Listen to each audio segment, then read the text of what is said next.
అయిపోయినాం కాబట్టి మేము ఇంకా మిగతా వాళ్ళకి మేము పెద్దగా చెప్పము అనే విధానం మనకు ఉండొద్దు. ఎందుకంటే ఇది ఒక గొప్ప అవకాశం. ఈ గొప్ప అవకాశాన్ని 10 మందికి ఉపయోగపడే విధంగా చేయండి. ఏది ఉన్నా నేను ఉన్నంత వరకు మీ ఓడే ఉన్నాడు అనుకోండి కుర్చీలో. ఎందుకు చెప్తున్నా అంటే నాకేమి ఇంటికి తీసుకుపోయేది ఏంది లేదు. నేను ఏది నా ఇంటికి తీసుకుపోను.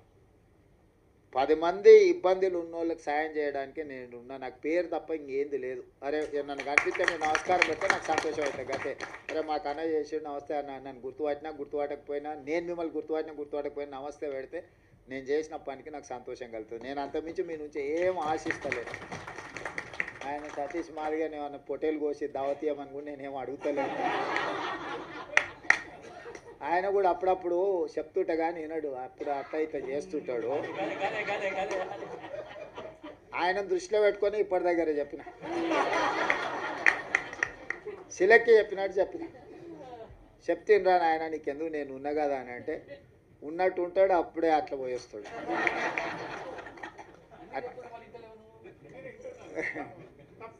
చింతాస్వామి సరే, చింతాస్వామి నాకు చదువుకునేటప్పటి నుంచి కూడా తెలుసు, ఫైన్ ఆర్ట్స్ కాలేజ్ నుంచి కూడా తెలుసు. మన వాళ్ళకి ఏంటంటే ఆవేశం ఎక్కువ, కొంచెం ఆలోచన తక్కువ చేస్తారు. ఆవేశంలో ఆలోచన రాదు ఎవరికైనా, ఎవరికైనా, నాకైనా మీకైనా ఎవరికైనా. ఆవేశంలో తీసుకున్న నిర్ణయం అక్కడికి రాదు.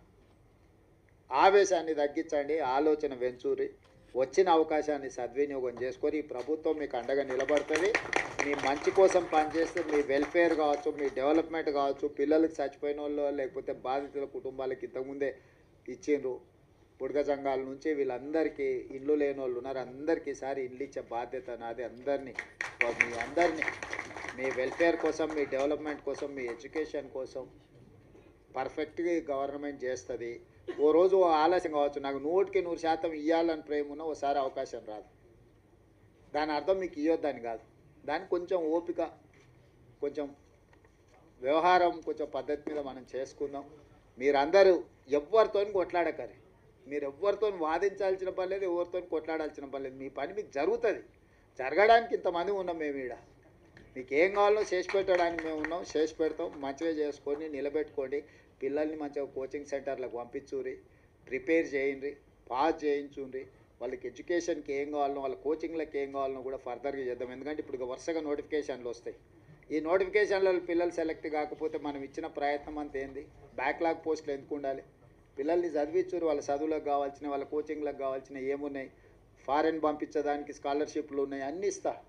పిల్లల్ని పంపించురు, బయటికి పంపిరు.